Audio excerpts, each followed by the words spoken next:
Perfecto. En lo que concierne a las entidades de intermediación financiera privadas, habíamos señalado que éstas se estructuran sobre la base de los denominados los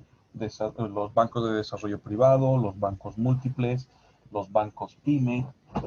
como eventualmente pues las otras instituciones o entidades de intermediación financiera debidamente formales y que asumen las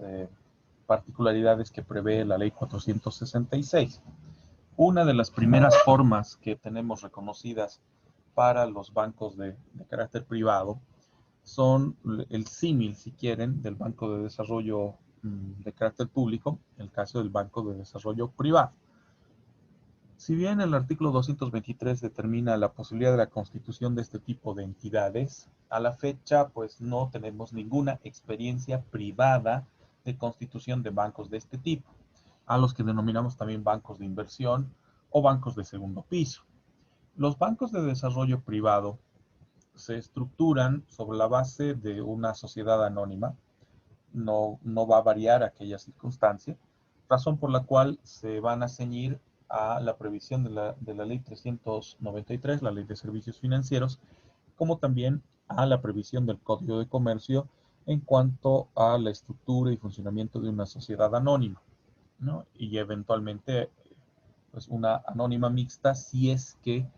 tuviéramos el caso de una entidad de esta naturaleza con participación de capitales públicos, siempre y cuando dichos capitales no superen el 50% más uno o el 51% del capital social, ya que si lo hacen entrarían en la categoría de banco de desarrollo público y no de banco de desarrollo privado, ¿no? En base a las determinaciones conexas a la ley 466, la ley de empresas públicas. Ahora, en el caso de los bancos de desarrollo privado, al adoptar la faceta o la forma de sociedades anónimas, se van imponiendo una serie de condiciones particulares respecto a este tipo de entidad. Por ejemplo, en el tema de sus acciones, estas no van a poder emitirse bajo una categoría de acciones preferidas, sino solo bajo la lógica de acciones ordinarias y a la vez nominativas, estableciendo ya un primer parámetro respecto a las mismas. De la misma forma, al tratarse de una sociedad anónima, sabemos que esta puede constituirse por dos vías: la suscripción pública de acciones y el acto único de fundadores, o el acto único de constitución. En el caso de la sociedad anónima que vaya a desempeñarse como un banco de desarrollo privado, así como particularmente todas las otras formas de instituciones que podemos evidenciar dentro del sistema financiero boliviano, bajo la modalidad de sociedades anónimas, no tienen habilitada la posibilidad de constituirse mediante suscripción pública. La única opción viable es la del acto único de constitución. En el caso, además del Banco de Desarrollo Privado, deberán incluir en la denominación o razón social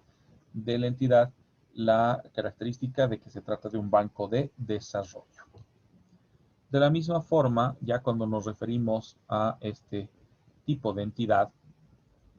su objetivo se encuentra plasmado en la previsión del artículo 224 de la Ley de Servicios Financieros, entendiendo que el Banco de Desarrollo Privado tiene por objetivo primordial el poder promover, a través del apoyo financiero y técnico, el desarrollo de los sectores productivos que se identifican en el mandato constitucional, preferentemente, ¿no?, en lo que concierne a los sectores agropecuario, pequeña producción o pequeña empresa, así como también sectores como el de desarrollo ganadero, desarrollo forestal, etcétera, ¿no?, que están previstos en el mandato constitucional, fuera de los sectores de comercio y servicios que resulten complementarios a la actividad productiva. O sea, básicamente se destina a los mismos sectores que habíamos identificado para el Banco de Desarrollo Público, ¿no?, y para las entidades financieras públicas de desarrollo. De la misma manera, los bancos de desarrollo privado, al constituirse en un banco de bancos o un intermediario de los otros bancos o de las otras entidades de intermediación financiera, lo que hacen es trabajar a través del reconocimiento de instituciones y sujetos elegibles, de la misma manera como acontecería con las entidades financieras públicas de desarrollo. En este caso, los bancos de desarrollo privado tienen que realizar sus operaciones o tendrían que realizar sus operaciones a través de entidades de intermediación financiera para canalizar los recursos que se van depositando en ellas o incluso los recursos que pone a su disposición el mismo banco de inversión o el banco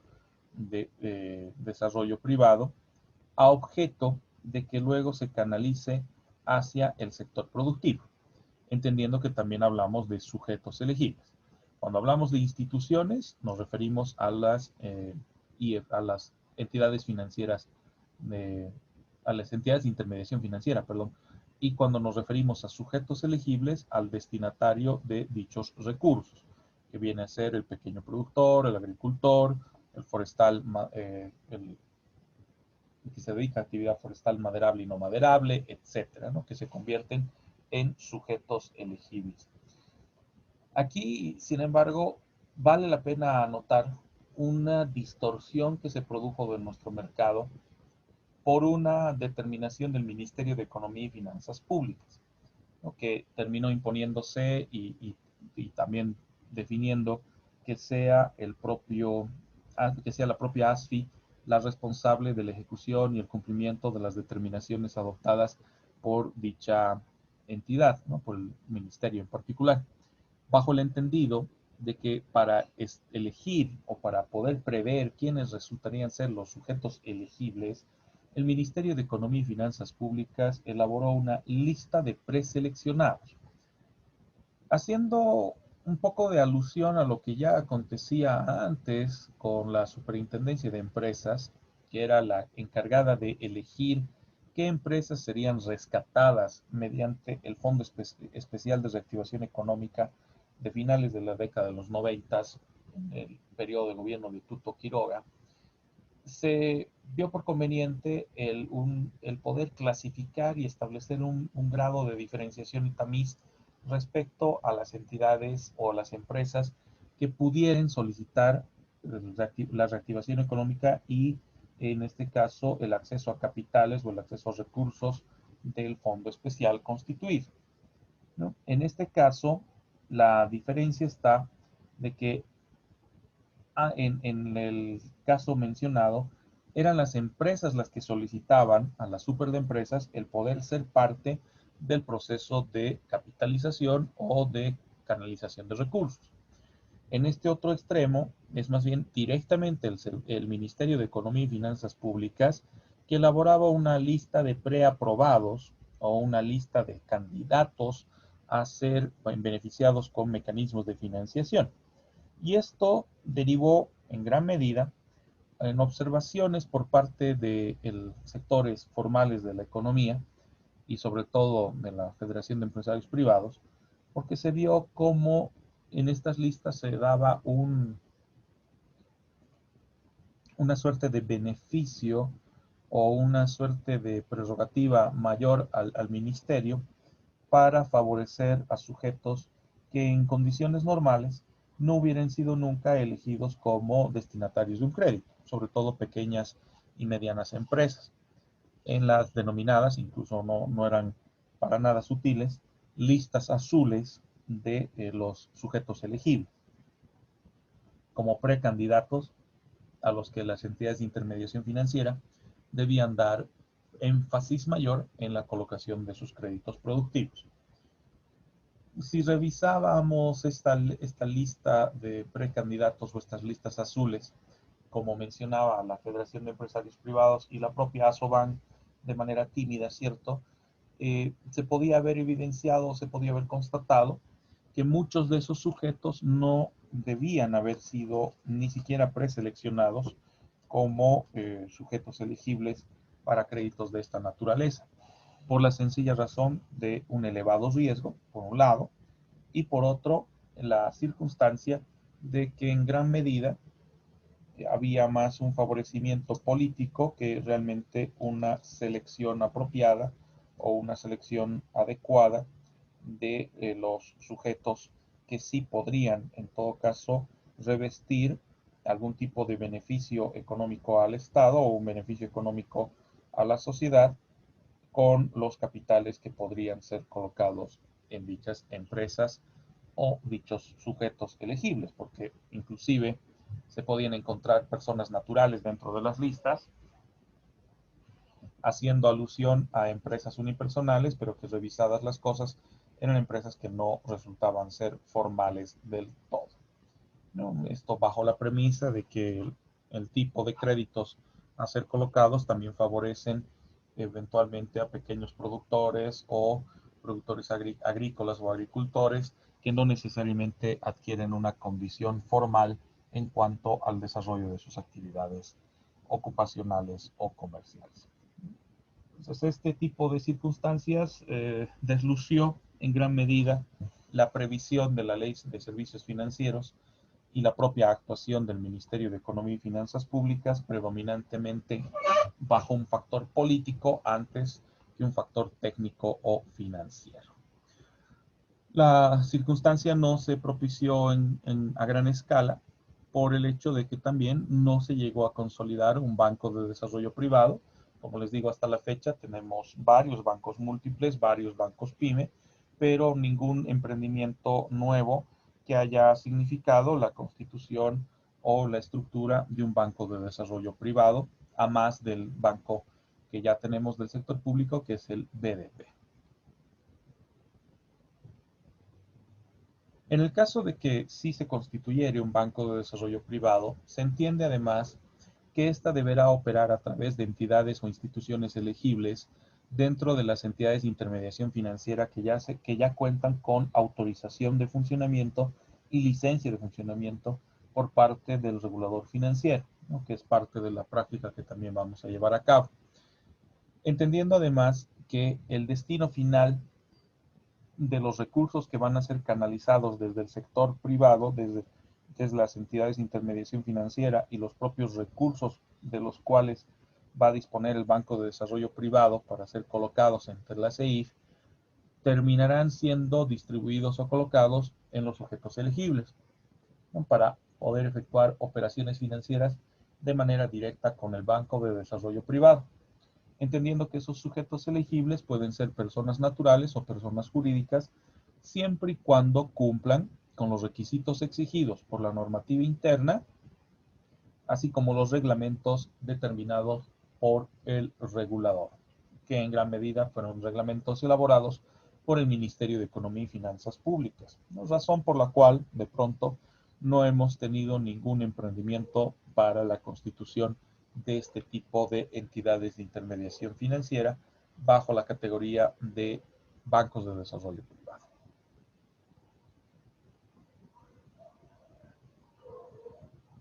Todas las instituciones elegibles y los sujetos elegibles, además, a los cuales se vincule la labor del Banco de Desarrollo Privado, deben cumplir con las políticas y procedimientos que determine el propio banco para la prestación de servicios de financiamiento. Porque como les dije, figura como un articulador, como una suerte de puente entre los prestatarios finales y las entidades de intermediación financiera que van a canalizar los recursos, en gran medida recursos proporcionados por el mismo Banco de Desarrollo Privado, ¿no? Que otorga esos capitales a las entidades de intermediación para la colocación de créditos de carácter productivo, acorde a la calificación y administración de riesgos que es determinada por el Banco de Desarrollo Privado y la reglamentación emitida por el gobierno central a través del Ministerio y ASFE, procurando asegurar la sostenibilidad de la entidad, ¿no? En términos de recuperación de los créditos con relación al nivel de solvencia y liquidez exigido a los prestatarios finales, así como también los niveles de garantía que se plantean para las operaciones respecto a las entidades de intermediación elegibles. Veamos ahora la circunstancia de los bancos múltiples. De acuerdo al artículo 230 de la Ley 393, se constituyen como bancos múltiples a aquellas sociedades anónimas de objeto exclusivo que además en su escritura de constitución y estatutos se van a regir a la Ley de Servicios Financieros y al Código de Comercio en todo lo conducente o particular respecto a la estructura de sociedades anónimas. en las cuales se dediquen precisamente al giro de la intermediación financiera bajo la modalidad de banco múltiple. De la misma forma, sus acciones son siempre nominativas y ordinarias. No se admite la constitución mediante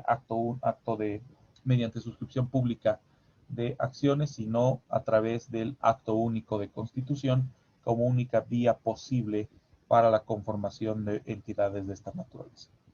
El nombre o razón social deberá incluir siempre la denominación banco.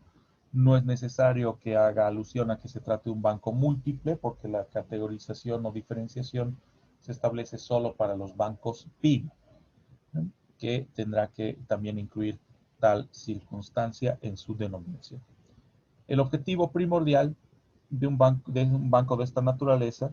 que se constituye en el objeto de la sociedad anónima, es la de poder brindar los servicios financieros al público general, que además permitan favorecer el desarrollo de la actividad económica nacional, así como la expansión de la actividad productiva y la capacidad industrial del país, entendiendo que estas están circunscritas siempre al reconocimiento de el crédito, ya que en gran medida nuestra economía descansa en las operaciones financieras o ve en el crédito en una de sus facetas más importantes, por lo menos para la estabilización y el crecimiento de dichos sectores. La variante la tenemos en lo que concierne al banco PYME, que de acuerdo a la previsión del artículo 234 de la Ley de Servicios Financieros, se constituye bajo esta forma jurídica de sociedad anónima a los bancos que le van a dar mayor énfasis al sector de pequeña y mediana empresa, que ya va definido en su propia denominación o razón social. Se sujetan también a las disposiciones de la Ley de Servicios Financieros, a las disposiciones del Código de Comercio, todo lo concerniente a sociedades anónimas, y la misma exigencia que veíamos en el caso del banco múltiple, ¿no? De que sus acciones sean nominativas y a la vez ordinarias, y también la limitante de sus mecanismos de constitución. Deben incluir la palabra banco pyme, o las dos palabras banco pyme, para hacer alusión a esta categoría de entidad de intermediación financiera, que a diferencia de los bancos tradicionales o el banco múltiple, va a concentrarse en un sector de la economía o del aparato productivo de nuestro país, ¿no? Por eso la alusión directa de que se tratan de bancos de soporte o fomento de la actividad de pequeña y mediana empresa. Incluso podríamos variar un poco esa denominación, entendiendo que se dirigen también a microempresas, ¿no? Lo que vendrían a ser las MIPYMES, micro, pequeña y medianas. En el caso del banco PYME, el artículo 235 de la Ley de Servicios Financieros determina su objetivo, que de la misma forma que en el caso de los bancos múltiples, se especifica que van a llevar a cabo labores de servicios financieros o de intermediación financiera, pero preferentemente a los sectores especializados para pequeña y mediana empresa, ¿no? A la que deben dar atención preferente en cuanto al desarrollo de sus operaciones, sin restricción de la prestación de servicios también a la microempresa, por eso el aspecto de las MIPYMES. Es por ello que con este aspecto se concentra gran parte de las operaciones a ser efectuadas por parte de estos entes, quienes además deberán estar circunscritos la mayor parte de sus colocaciones a los sectores señalados, sin implicar de que estén prohibidos de realizar operaciones para empresas grandes o otorgar créditos a empresas grandes o cualquier otro servicio financiero de los autorizados en el momento de su constitución o de la obtención de su licencia de funcionamiento. ¿Qué es lo que ocurre además generalmente con los bancos PYME? En el caso de los bancos de esta naturaleza, de acuerdo a la propia Ley de Servicios Financieros, lo que se hace es clasificar o dividir su cartera de inversiones, o en otras palabras, su cartera de colocaciones, la que se va a efectivizar para el desarrollo de las operaciones de crédito, en el sector productivo. Entonces, dividimos comúnmente la cartera de inversiones en dos grandes grupos. Un primer grupo de énfasis a actividad PYME, que incluye obviamente a microempresas. Y un segundo grupo que se va a manejar a mercado abierto.